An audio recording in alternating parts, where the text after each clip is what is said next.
বিদেশি বিনিয়োগ টানতে সরকারের প্রচেষ্টা অব্যাহত। কদিন আগে শেষ হলো বিনিয়োগ সম্মেলন। এর রেশ কাটতে না কাটতে গ্যাসের দাম বাড়ানোর ঘোষণা দিল সরকার। এতে দেশের জিডিপিতে যেমন প্রভাব পড়বে, পাশাপাশি বিদেশি বিনিয়োগকারীরাও বিকল্প বাজারে ঝুঁকতে পারেন বলে মনে করছেন অর্থনীতিবিদ মাহফুজ কবির। আইএমএফের শর্ত প্রতিপালন নয়, গ্যাসের দাম বৃদ্ধির সিদ্ধান্ত পুনর্বিবেচনার পরামর্শ দিয়েছেন তিনি। আরও জানাচ্ছেন মনিরুল ইসলাম। একদিকে বিদেশি বিনিয়োগ টানার চেষ্টা, অন্যদিকে আইএমএফের ঋণ প্রাপ্তির শর্ত প্রতিপালন।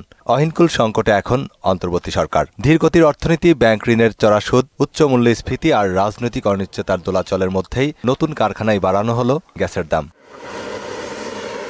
গ্যাসের দাম নির্ধারণের এই প্রক্রিয়া শিল্পের রীতিমতো বৈষম্য। একই খাতে ব্যবসারত পুরনো কারখানা কম দামে গ্যাস পাবে, আর নতুনদের দিতে হবে বাড়তি দাম। এতে প্রতিযোগিতা থেকে ছিটকে পড়বে নতুন কারখানা।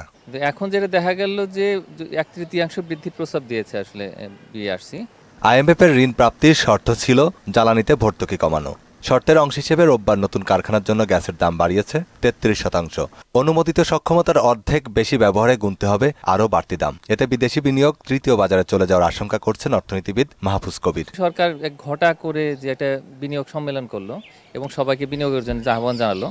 এখন এই যে এত পরিমাণে যদি গ্যাসের দাম বেড়ে যায়, তাহলে সেক্ষেত্রে নিশ্চিতভাবেই যারা বিদেশি বিনিয়োগকারী তারা চিন্তা করবেন যে না, বাংলাদেশে না এসে ভিয়েতনামে যাওয়াটাই ভালো। এমনিতেই আমাদের খরচ বেশি বিনিয়োগের ক্ষেত্রে, বিভিন্ন রকমের অভিযোগ আছে, যেমন ঘুষ দুর্নীতি, এগুলো তো আছেই, ব্যুরোক্রেটিক হার্ডেল আছে।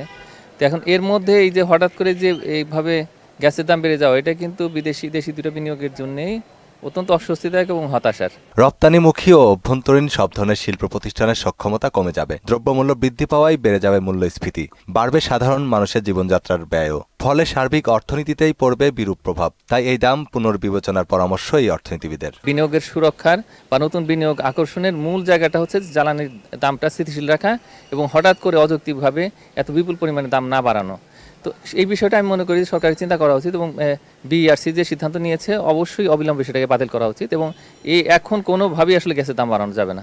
এই মুহূর্তে আইএমএফের ঋণ নয়, বিদেশি বিনিয়োগ বাড়ানোই প্রধান কাজ হওয়া উচিত বলেও মনে করেন তিনি। অর্থনীতির বিবেচনায় আমি মনে করি যে আসলে যারা ঋণদান সংস্থা, তো তারা কি বললো না বললো সেটা না শুনে আসলে আমাদের নিজেদেরকে সেভ করতে হবে, নিজেদের বিনিয়োগের সুরক্ষা নিজেদেরকে দিতে হবে। মনিরুল ইসলাম, মোহনা সংবাদ, ঢাকা।